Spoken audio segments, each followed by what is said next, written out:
Ito yung KRY 200 ng Rusi makakuha. Napakamurang motor, 79,000 lang ang cash niyan. Pero mamaya malalaman nyo kung magkano ang utang niyan makakuha. Abot kayang halaga at kaya sa busa makakuha. Ito panoorin nyo. Napatigil kasi ako dyan. No, kasi may binababa silang motor. So tinanong ko kung magkano yung ganyang pang trail bike na motor. Ang sabi ba naman 79,000 lang, sir. Sabi ko napakamurang motor sa pang trail bike, lalo na mga ganyang type, no? Sulit.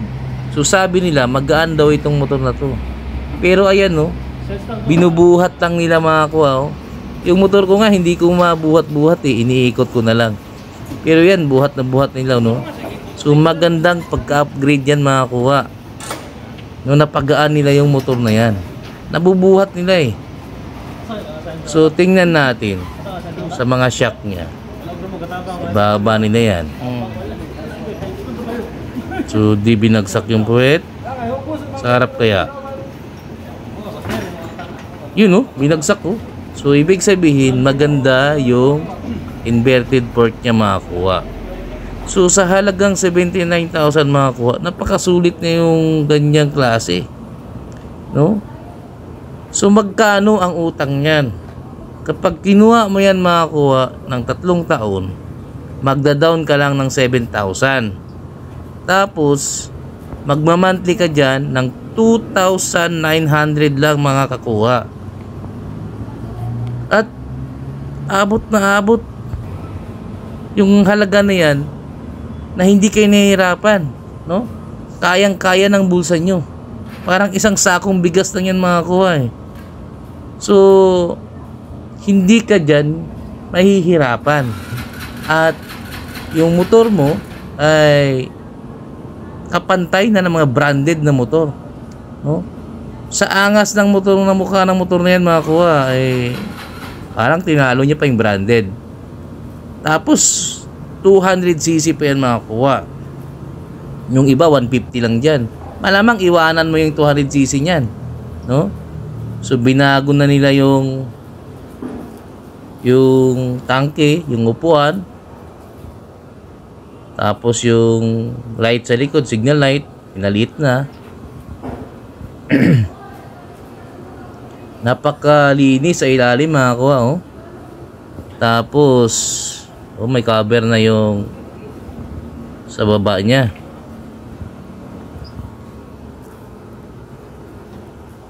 So ayun, no, pinaliit nila yung tambutsuri na makakuha. So hindi ka na masusunog dyan, di katulad nung dati. Tapos naka disc brake ka na makakuha, oh. So sa disc brake pa lang malamang okay, no? Tapos naka heavy duty na kadena ka na makakuha. Sa side view napakaganda. Sa front okay yung inverted fork nya, may cover pa. So yung makina maganda makakuha, no? Ay, binago nila yung makina, pinaganda nila yung makina makakuha. So malaki na yung ayos yung handle, malaki na yung inverted fork makakuha, ang laki, no? Ganda. So yung susian andun pa din, no? Ayun, no? Binago nga yung makina makakuha, no? So carburetor pa rin siya makakuha.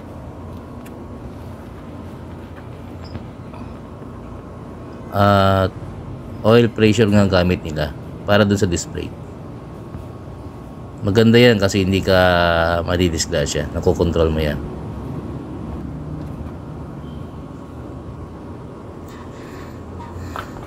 So maganda na rin shock, no, makakuha, no?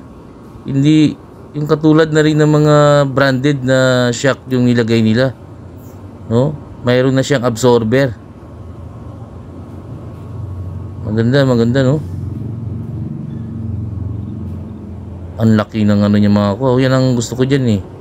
Maangas ang mukha. So, ito na kaya yung motor na pwedeng tumapat sa mga branded na motor. Alam nyo mga kuha, branded man yan o local yung motor ninyo, pareho lang yan. Kung barumbado ka gumamit ng motor mo, eh malamang kahit branded yan, junk shop ang kalalabasan yan mga kuha. So kahit yan local, no, gawang Pinoy, tangkilikin natin dapat. Yan ang motor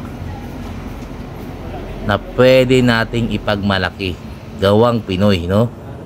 So kahit man sa takbuhan na hindi nagpapaiwan yan, malamang nga mas mabilis pa yan sa mga branded na motor. 200cc yan makuha.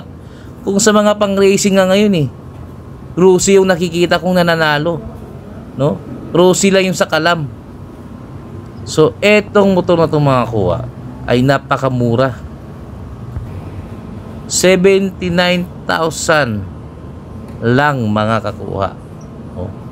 Murang mura yan sa ganyang motor pang trail bike, no? Hindi ka na makakabili ng 79,000 para sa trail bike na ganyan. Hindi mo naman hindi mo naman itatalon-talon yan eh. Hindi mo naman basta-basta mo lang yan itumba-tumba, no? So bibilhin mo yan para kaya mong umakyat ng bundok, kaya mong bumaba, no? Yun ang importante. Mabilis yung motor mo, may lakas yung motor mo, tapos maangas ang itsura, hindi nagpapaiwan sa branded. Iba nga dyan yung branded eh, isang taon lang sira na, tinalo pa siya ng Rusi. Sa takbuhan malamang maraming iniiwanan to. 200cc yan mga kakuha, no? Hindi yan basta-basta na maiiwan niyang motor na yan. Pag-uutangin mo yan mga kuha, sa loob ng 3 taon, magda-down ka lang ng 7,000 at magmamonthly ka ng 2,900. Pupunta ka lang dyan sa Rusi, kukuha ka ng schedule, may valid ID ka, 2, fill up, interview kunti, kung may trabaho ka, magkano sahod mo, sabot-sabot lang. Tapos i-CCI ka niya. Pag pumasa ka, yan, pwede mo nang bayaran ng 7,000 at hindi ka pa nahihirapan sa monthly niyan makakuha dahil 2,900 nga lang, no? Wala pa, hindi pa naging 3,000. So kayang-kayang bayaran yan mga kuha. At yung motor mo may angas pa, di ba? So saan ka pa? Matangkad na yung motor mo, may angas pa, maporma pa. Pag pinalitan mo yung 2 gulong yan mga kuha, yung rim niya sa kabila gawin mong 18 sa likod, tapos yung sa harap gawin mong 21, wala na, tinalo na yung branded dyan mga kakuha. So bakit nga ba tayo namimili ng motor na abot kayang halaga? Kasi tayong mga mahirap mga kuha, hindi tayo makakabili ng mga mamahaling motor tulad ng mga iba. Hindi natin sasabihin, alam nyo na yun. Pero itong Rusi mga kuha, mayroon siyang sariling ginaya, no? Ginaya niya yung, hindi ko na rin sasabihin, pero napakaangas, no? Kung yung wag na natin sabihin, no? Mayroon nga silang 150cc, napakamahal naman, no? Pero pag sa takbuhan, iniwan mo lang, lilingon lang sa iyo, sasabihin nila, maganda nga motor ko pero iniwan ng Rusi. Di ba? Yan ang maganda kay Rusi mga kuwa. Abot kayang halaga. Tapos may angas pa. Uutangin mo, hindi ka pa mape-pressure. So nasa paggamit ang motor mga kuwa, hindi sa yabang. So eto ang inyong Kuya Cecil, no?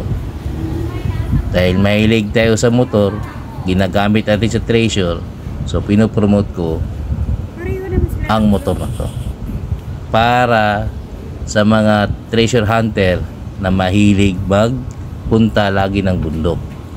Itong Rossi KRY200 angkop yan sa inyong mga gawain. Ayos! Ito ang KRY200 nyo, made by Rossi. Sabot-sabot lang.